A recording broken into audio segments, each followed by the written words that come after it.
Hi hello welcome to our channel. ఈరోజు recipe వచ్చి ఘీ ఎలా ప్రిపేర్ చేయాలో ఇంట్లోనే చూద్దామండి. ఫస్ట్ మనం పాల మీద మీగడ ఉంటుంది కదండి. పాలు అనేవి నేను కాచేసి ఫ్రిడ్జ్లో పెడతాను. ఒక 8 అవర్స్ తర్వాత దీన్ని మనం తీస్తే దానిపైన మీగడ వస్తుంది. ఆ మీగడని ఇలా నేను ఒక బాక్స్లో స్టోర్ చేసుకుంటాను.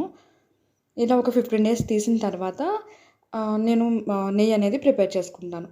ఇప్పుడు మనం ఫ్రిడ్జ్‌లోంచి తీసిన వెంటనే ఆ బాక్స్‌ని ఒక మిక్సర్ జార్ తీసుకొని దాంట్లోకి అదంతా మనం వేసుకోవాలి. వేసుకున్న తర్వాత దాంట్లోకి ఒక గ్లాస్ వాటర్ యాడ్ చేసుకొని ఒకసారి గ్రైండ్ చేసుకోవాలి. గ్రైండ్ చేసుకున్న తర్వాత ఇలా వస్తుంది.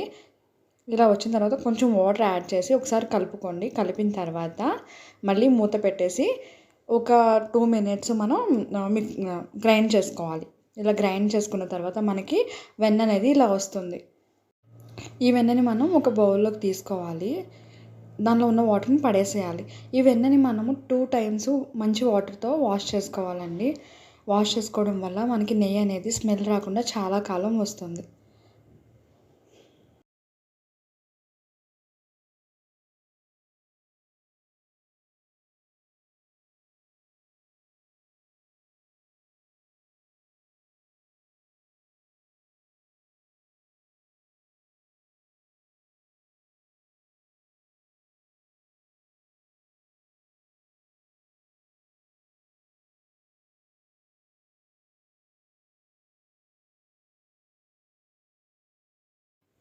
ఒక మందపాటి అంచున్న గిన్నె తీసుకోవాలి. దానిలోకి ఇలా మనం వాష్ చేసి పెట్టుకున్న వెన్న మొత్తం వేసుకోవాలి. వేసుకున్న తర్వాత స్టవ్ అనేది సిమ్‌లో మాత్రమే పెట్టుకోవాలండి. పెట్టుకొని మనం దీన్ని మరిగించుకోవాలి.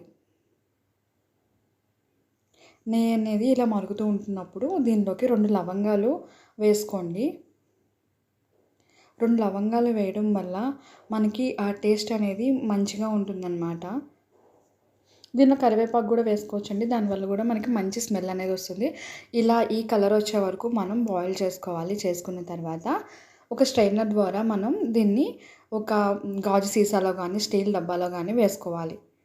అంతేగాని ప్లాస్టిక్ డబ్బాలో మాత్రం వేసుకోవద్దు. చల్లారిన తర్వాత మాత్రమే మీరు ఇలా స్ట్రైనర్ ద్వారా స్ట్రైన్ చేసుకోండి.